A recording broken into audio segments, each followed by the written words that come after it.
Coach, who were you most, outside of DeAndre Ayton, who else were you impressed with in terms of handling not only the environment but also the game itself? You know, I thought our team did a really good job.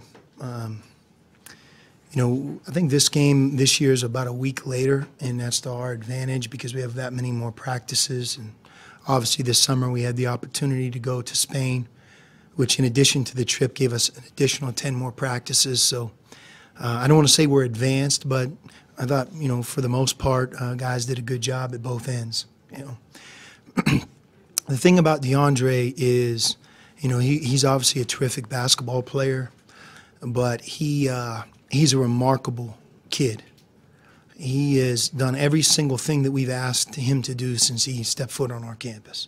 Academically, in the classroom, working hard in the weight room. There's a lot of freshmen that have never lifted weights before they came to college. He was one of them. He might have had a sampling, but not a real strength and conditioning program. So you can imagine physically how gifted he is to be as big and not lifted weights. But sometimes when you're like him, you don't really think that the strength and conditioning part is for you. But he's really embraced it. He's one of our hardest workers in the weight room. I think he ended up benching 185 pounds 19 times, which for somebody of his size is quite a testament to how strong he is. But if you look at him, his body fat, the way he moves, he's become a more explosive athlete and a bigger, stronger, more physical player because of all the hard work he has put in. And you know, the same thing with his shooting. You know, Lauri Markkanen was obviously an exceptional shooter for how tall he is. And I would say Lauri's a little bit better than DeAndre, but not nearly the gap that maybe you anticipate. You know, he has the ability to step out and shoot the three. So it's up to us, I think, to really adjust and make sure that we take advantage of all the talents and skills that DeAndre brings to the table. And obviously you had Parker and Alonzo, two older players, both, I think, primed to have great individual seasons themselves. But, you know, tonight I thought DeAndre really stood out. And I think the best is yet to come. Coach, you guys look so athletic on the perimeter or at all spots, actually. Can you do more defensively to extend maybe and kind of do a lot of different things because of the athletic ability? You know, I think so. You know, the Red-Blue game is it's been kind of a landmark weekend for us. I believe our team is always deeper on the eve of the Red-Blue game than it ends up being 2 weeks from today. It's what happens. Separation occurs within your roster, and you're right. Maybe 9 or 10 those types of players are talented, but not everybody's going to play, and not everybody's going to shoot the same amount like a Red-Blue game. So I think the next 3 weeks of practice are critical for us. Obviously critical for any team, but for us to really get things right and to make sure that the roles that we have here at the beginning are the right roles for everybody and that they're hard-earned, that we're playing the players that deserve to play, and then we grow from there. Along those lines, the competition in practice must be hellacious for you, and you must be enjoying that. It is. You know, Raleigh Alkins isn't playing right now, and Raleigh is one of our best players. He was a big reason that we won 32 games last year, and he's that much better. A lot like you've seen the improvement of Alonzo and Parker, a lot of these guys that are a year older. You know, Raleigh added to his game, and you know, it's a shame that he broke his foot. The silver lining in that is that I think some other players are getting more repetitions, more attention maybe in practice than they otherwise would have. And my hope is that we can welcome Raleigh back sometime in December, and some of the younger players maybe are a little bit more advanced. That happened to us a year ago. You know, Kobe Simmons had a bigger role. Parker, Kadeem, we asked those guys to do more. And then when Alonzo eventually returned, I think we hit our stride there in the Pac-12 tournament. So my hope is the same thing can happen. And, you know, you always pray for good luck and injury, no injuries. We've already had, you know, Raleigh go down, and hopefully we can have a good stretch here. Parker said he was impressed with DeAndre's unselfishness. How does that show up on the court? He's really smart. The player that DeAndre reminds me of the most, and you always remember those that you've coached, I had the great pleasure of being an assistant coach when David West was at Xavier. And David, you know, he played with a chip on his shoulder because he was undervalued. You know, he didn't have an ACC offer, yet he was from Garner, North Carolina.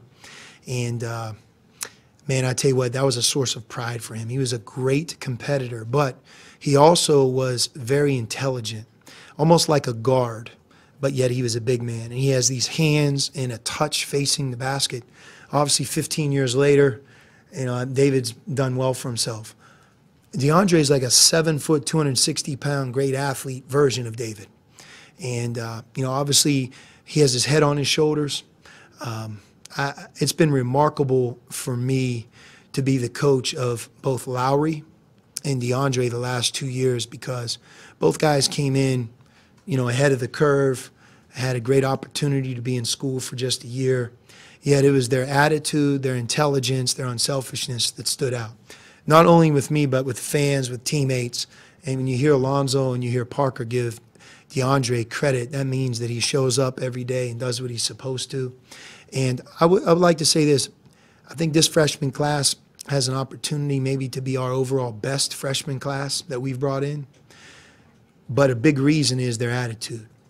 Whether it's Brandon Randolph, Emmanuel Acott, Alex Barcelo, Ira Lee, and DeAndre is one of those.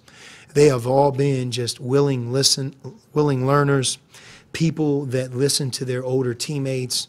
And, man, it's a lot more fun to come into the gym and practice and do the things that we do every day when you have a young group like them. And hopefully they can remain the same because to this point we haven't given any playing time out. You know, some guys will play more than others, but I have a good feel for that group. I think they'll have a lot of success. This event historically has always been a big moment for you in terms of recruiting. How much do you think about that when you're putting this event on and planning it out? You know, obviously we plan, and it's a big part of it, but once the game starts, it's truly about the players that are already here. You know, this isn't a game of do the things that you do in the red-blue game that you never do any other time. You know, we try to encourage the team to play like we practice because, you know, tonight is a great test for our guys. You'd be surprised how excited and how nervous the freshmen are for the red-blue game. It's the biggest crowd in many times they've ever played in front of. So it gets them used to that type of big stage environment. And I think some of our non-conference games that are on our schedule, you know, you point back to the 2 exhibition games, all of our practices, but also the red-blue atmosphere that helps prepare these guys for when it counts the most. What did you think of Chase Jeter's performance? And he can't play this year, but what are you kind of looking to get from him? You know, Chase is a wonderful addition to our team, to our future. You know, transfer always takes a back seat to the incoming recruiting class from high school because they're already here. But Chase will be a vital cog in our future. He really will. I mean, he was a McDonald's All-American, obviously played at Duke, great program, and played against and with some tremendous players. This is a year of development for him, and he knows that. He's already getting better. But I think playing against Dusan and DeAndre, Keanu, Ira every day.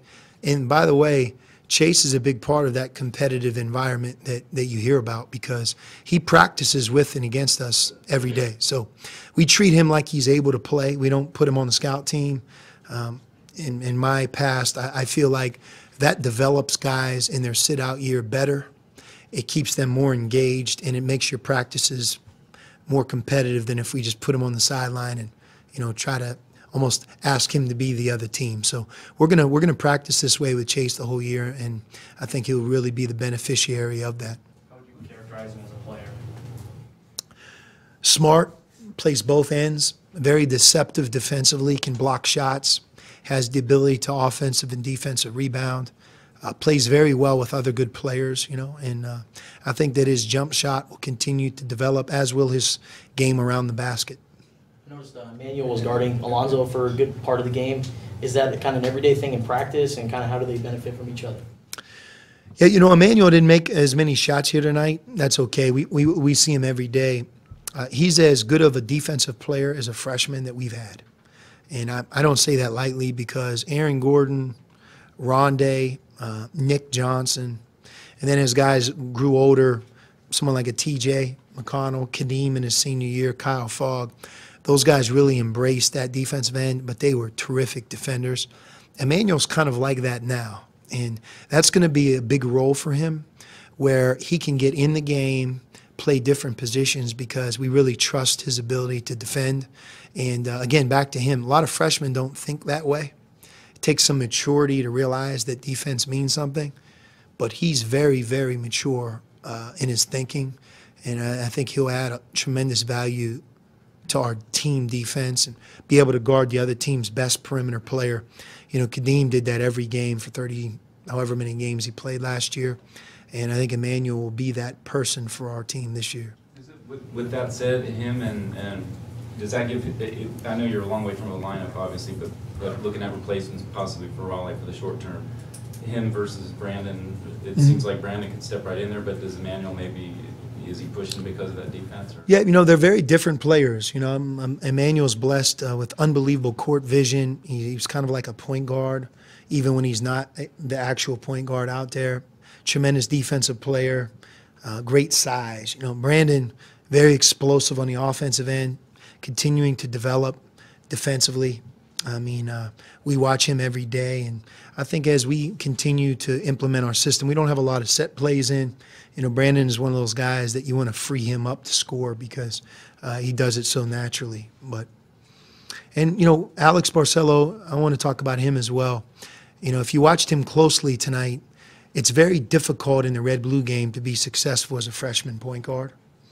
Nothing is to your advantage. You know, everything is to Parker's advantage in a game like tonight. But defensively, Alex is very tough as well. He's sturdy, strong. He has a big heart, has very deceptive quickness, toughness. And again, like Emmanuel, I think what I like about those two guys is they can come in off the bench and defend, unlike a lot of freshmen, maybe more of an upperclassman. When Parker's not on the court, is that your combination with Alex and Emmanuel at the point guard position right now? You know, we've actually experimented playing Emmanuel some at the 4. You know, there's so many teams now that play small, and we want to have that capability with Raleigh and Emmanuel. With Raleigh being out, we've played Emmanuel at the 4. That also gives us a chance to play a third perimeter player. So we're really moving him back between those two spots. But when he's out there, he's one of our best passers, regardless of what position. And, you know, Ira Lee, the same thing. You know, Ira, his ability to rebound, defend, you saw at the end there, had a great dunk and athletic play that not many guys can make. So he gets better every day. So I know I'm heaping a lot of praise on our young players. I'm doing it as much because of what I'm watching them do every day than how great I think they are right now. You know, there's quite a few of those guys that might be in school for a couple of years and develop and hopefully one day be an NBA player. But their attitude is tremendous, and I think as long as that stays in place, that'll be one of the key ingredients to our team this season. I think you've touched on this before, where you I think said something along the lines of how important it is to get in the gym, and that's what you guys do, and it's your environment. Whatever. I wondered this year with everything that's going on, has that been more of a sanctuary or more important than normal, or is it the same as far as is it always kind of? You know, it's the same. I mean, these guys, they enjoy it. I mean, if you would have saw them in the hallway before they were introduced, man, you would think they're getting ready to run out there for the Super Bowl, you know. You forget they're kids. I mean, they came to Arizona to play at McHale Center and play in a red-blue game. A lot of them have been in the crowd watching as a recruit. And this is the beginning of the college basketball season. You know, it's a very, very exciting part of their lifetime. And certainly we don't want to do anything to dim that. And, you know, our practices are spirited. You know, I think we've had some very good practices. And, by the way, we've had some bad ones, too. We're not perfect, but I do think the intent of our team is good. And as much as it's about the older players leading, we have some really good leadership. Man, I'm very impressed with the young guys, their attitude. And I think DeAndre has a lot to do with that. I mean, when you're that guy and you walk in the gym with that much talent, you know, you sort of are the compass of the team's mental, the attitude, the confidence, and he has a good head on his shoulders, a lot of confidence. But man, I love the way he works. I love his competitive spirit, And really what I love and appreciate about him is we don't have to chase him around this campus.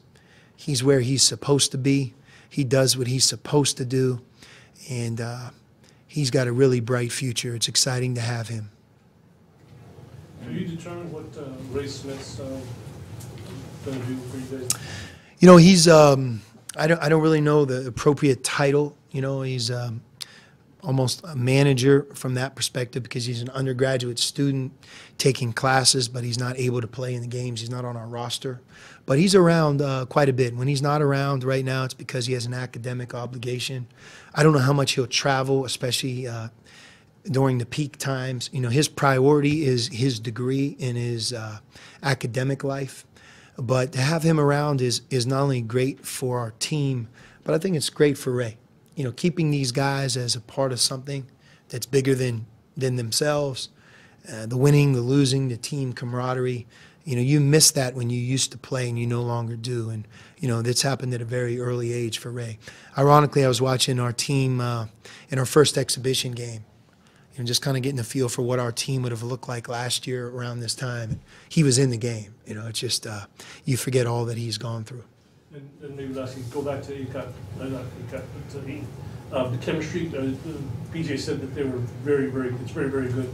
Even fun, a lot of fun guys on the team. Mm-hmm. Just your read on what you see early in terms of chemistry, because that's really obviously important when you have so many guys.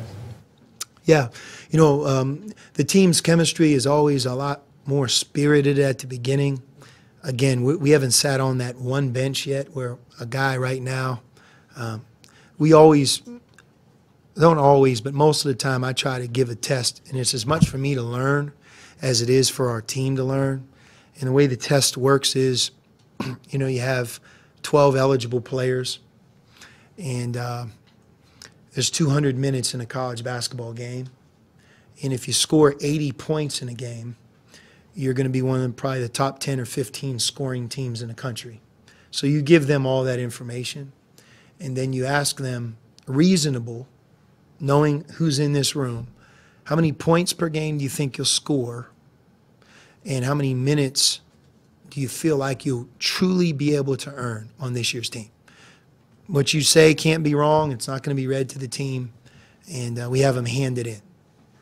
So without Raleigh, because Raleigh, he was at a doctor's appointment for his foot, so we didn't include him. This year's team, we have to find a way to play, I think, 263 minutes instead of 200. And we're going to average 156 points. And I'm not lying. I mean, that is the truth right there. That's not an exaggeration. I didn't make that up. And you know, the intent of our players when they filled that out was really pure. But I think it just goes to show where young people's heads are and their expectations in the month of October versus the reality of November.